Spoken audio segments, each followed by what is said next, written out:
प्रकाश के अपवर्तन के बारे में। प्रकाश का अपवर्तन, refraction of light, refraction of light. इससे पहले पढ़े थे रिफ्लेक्शन ऑफ लाइट, प्रकाश का परावर्तन। अब हम लोग पढ़ रहे हैं रिफ्रैक्शन ऑफ लाइट।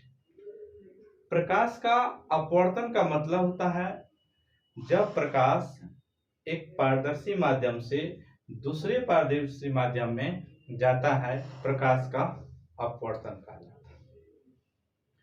प्रकाश के अपवर्तन में एक माध्यम होता है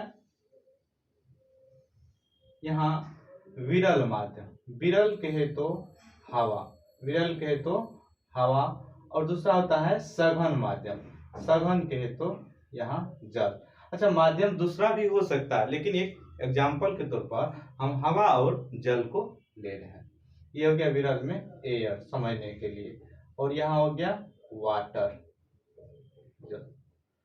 यहाँ क्या होगा, जब एक आपतित किरण आएगी, यहां से आपतित किरण आ रही है, आपतित किरण आ रही है, और यह विरल माध्यम से जब सघन माध्यम में आएगा तो ये अभिलंब की ओर मुड़ जाएगा। यहाँ क्या, अभिलंब की ओर।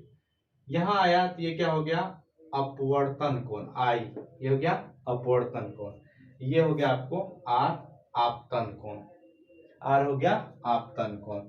इसमें विरल माध्यम से, ये मेन पॉइंट होता है, जब विरल माध्यम से सघन माध्यम में आएंगे तो ये अभिलंब की ओर मुड़ जाएगी। ये हो गया आपको, यहाँ आप दर्शा लीजिए, ये आपतित किरण, आपतित किरण, ये हो गया अपवर्तित किरण, अपवर्तित किरण, अपवर्तित किरण, और ये हो गया आपको अभिलंब, अभिलंब, नॉर्मल कह लीजिए, नॉर्मल। इसी तरह जब यहाँ एक अलग केस होगा कि यह सघन माध्यम से, सघन, यहाँ एग्जांपल ले लें हम वाटर, सघन माध्यम से विरल माध्यम में आएगा, विरल माध्यम में आएगा यानी एयर में, तो आपतित किरण जो होगा यह अभिलंब से दूर जाएगी, अभिलंब से दूर जाएगी। यहाँ आई हो गया आपतित किरण यानी आपतन कोण, ये हो गया अपवर्तन कोण आर। अब इसमें केस बनता है कि जब आपतित किरण आ रही है तो ये क्या होगा, आई जो होगा हमेशा ग्रेटर होगा आर से, यानी अपवर्तित कोण आपतन कोण से बड़ा होगा। जब आप ये अपवर्तित किरण, अपवर्तित कोण आपतित कोण से बड़ा होगा तो इसका स्पीड क्या होगा, डिक्रीज करेगा, स्पीड डिक्रीज करेगा यानी घटेगा। और वेवलेंथ, कई बार एग्जाम में हुआ है कि इसका चाल क्या होगा, वेवलेंथ क्या होगा, वेवलेंथ भी घटेगा। दूसरी बात इसमें, जब यहाँ क्या होगा, इसका भी इस तरह से देख लीजिए, आपतित, आपतित किरण, ये आपतित किरण, ये हो गया आपको अभिलंब, ये हो गया अभिलंब, ये हो गया अपवर्तित किरण, अपवर्तित किरण। अब इसमें अगर इसमें क्या होगा, आर ग्रेटर देन आई, यानी अपवर्तन कोण आपतित कोण से बड़ा होगा, इसका मतलब यहाँ स्पीड क्या होगा, चाल बढ़ेगा, चाल बढ़ेगा, और वेवलेंथ घटेगा, वेवलेंथ, सॉरी, वेवलेंथ इंक्रीज करेगा, वेवलेंथ इंक्रीज करेगा। अब कहता है प्रकाश के अपवर्तन में फ्रीक्वेंसी कभी चेंज नहीं होता और रंग नहीं बदलता। प्रकाश के अपवर्तन में फ्रीक्वेंसी चेंज नहीं होता। आप लोग लिख लिए हैं, आगे हम बढ़ते हैं। अब प्रकाश की निर्वात में जो स्पीड होता है, प्रकाश की चाल, आप जानते हैं चाल बराबर क्या होता है, स्पीड, स्पीड इक्वल टू होता है चाल, speed equal to frequency into length, frequency into length, length, wavelength, lambda, wavelength कर लीजिए लैम्डा, या वेवलेंथ लिख लीजिए, फ्रीक्वेंसी इंटू वेवलेंथ। अब कहता है निर्वात में प्रकाश की चाल, निर्वात में प्रकाश की चाल, निर्वात में निर्वात में प्रकाश की चाल बहुत बार आया हुआ है, 3 × 10⁸ किलोमीटर, 3 × 10⁸ मीटर प्रति सेकेंड। इसको साधारण भाषा में लिख लिए 3 लाख किलोमीटर प्रति सेकेंड, यानी 1 सेकेंड में 3 लाख किलोमीटर जाता है। पर एक बात नोट करके लिख लीजिए, प्रकाश की चाल से अधिक किसी का भी चाल नहीं है। अब बात करते हैं हम लोग, कहता है कि प्रकाश की चाल बहुत इंपॉर्टेंट पॉइंट है और कंफ्यूजन वाली भी बात है। प्रकाश की चाल सबसे ज्यादा किसमें होता है? प्रकाश की चाल और ध्वनि की चाल के बारे में।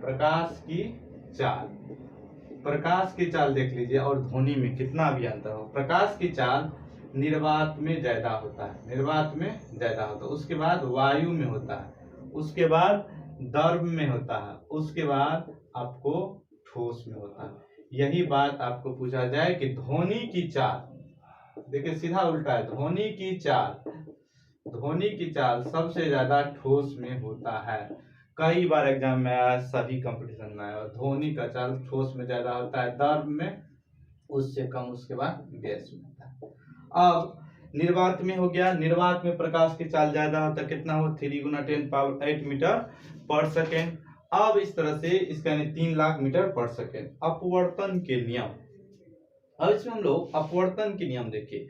जैसे परावर्तन के नियम के बारे में पढ़े इससे पहले, आपतन कोण और परावर्तन कोण और अभिलंब तीनों एक ही तल में होगा। उसी तरह से इसका भी पहला रूल वही है कि आपतित किरण और आपतित कोण और अपवर्तन कोण, अभिलंब तीनों एक ही तल में होगा।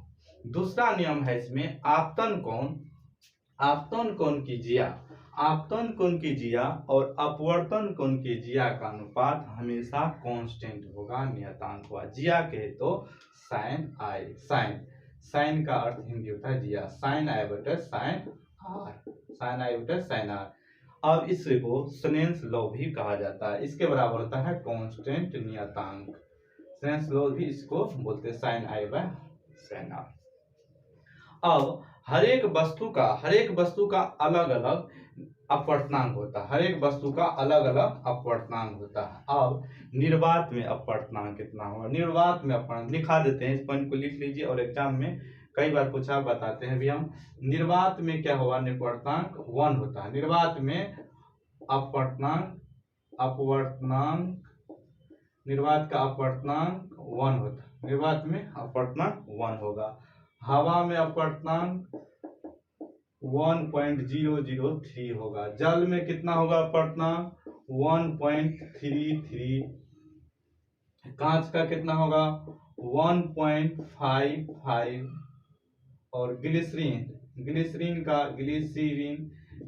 का 1.5। अब ये आपको पूछा गया था एएलपी में 2018 में, हवा का अपवर्तनांक कितना होता है? तो 1.003। अब यहाँ हीरा का अपवर्तनांक 2020 में पूछा गया, हीरा का अपवर्तनांक कितना होता है? बीपीएससी में आपको 2.42 अपवर्तनांक हीरा का होता है। अब सिलिकॉन का 3.9, सिलिकॉन का अपवर्तनांक 3.9 और जर्मेनियम का हो गया 4 होता है। इस तरह से हर एक का अलग अलग अपवर्तनांक होता है। अब एक बात आता है, बड़ा ही इंपॉर्टेंट है, कई बार एग्जाम में पूछा गया है और बार बार पूछा जाता है कि हरा लाल रंग अपवर्तनांक किसका, रंग कलर में किसका सबसे ज्यादा होता है? अपवर्तनांक देखिए, सबसे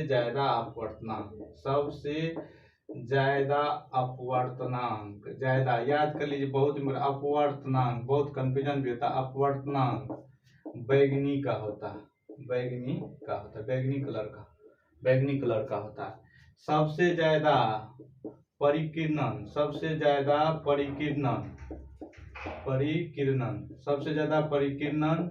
बैगनी का होता है।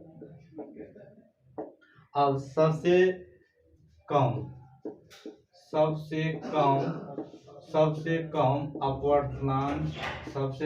अपवर्तनांक लाल का होता है।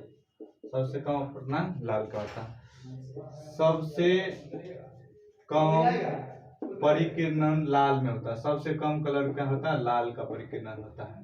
अब सबसे ज्यादा परावर्तन किस में होता है? तो लाल में होता है। सबसे ज्यादा परावर्तन, सबसे ज्यादा परावर्तन लाल में होता है। इसीलिए देखते होंगे सिग्नलों में लगाया जाता है लाल कलर का। सबसे कम परावर्तन बैगनी में होता है। सबसे कम परावर्तन बैगनी में होता है।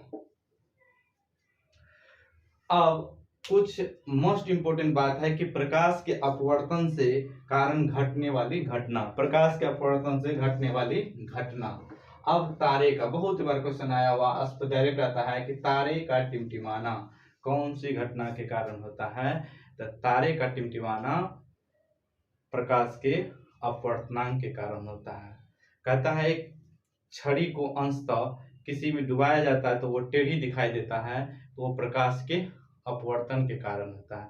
जब हम किसी बाल्टी में सिक्का रखते हैं, सिक्का गिरा होता है तो ऊपर दिखाई देता है, वो अपवर्तनांक के वजह से दिखाई देता है, प्रकाश का अपवर्तन। दूसरी बात, जब हम कोई मछली उसमें नीचे बैठे तो ऊपर की ओर तैरते रहता है, ये तो प्रकाश के अपवर्तनांक की वजह से है।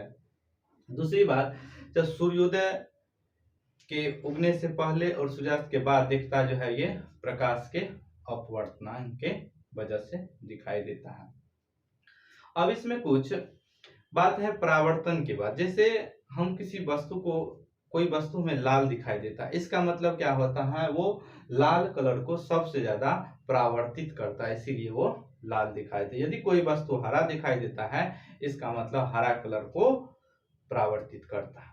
अब कहता है काला, काला क्यों दिखाई देता है? काला के लिए क्या होता है? वो किसी भी कलर को परावर्तित नहीं कर पाते हैं, इसीलिए वो वस्तु काला दिखाई देता है। सफेद वस्तु वो क्या होता है? सभी वस्तु को परावर्तित कर देता है, इसीलिए वो सफेद दिखाई देता है। अब कहता है कि प्रकाश संश्लेषण क्रिया के दर, ये बहुत इंपॉर्टेंट क्वेश्चन है और कंफ्यूजन वाला है कि प्रकाश संश्लेषण की दर किस कलर में सबसे ज्यादा होता है? इसका आंसर होगा श्वेत, उजला कलर, और सबसे कम किस में होता है? हरा में। दोस्तों, इस तरह से मैं पूरा परावर्तन और अपवर्तन के सभी इंपॉर्टेंट क्वेश्चन करा दे। इस वीडियो को जरूर देखें, लाइक करें, सब्सक्राइब करें। जय हिंद, जय भारत।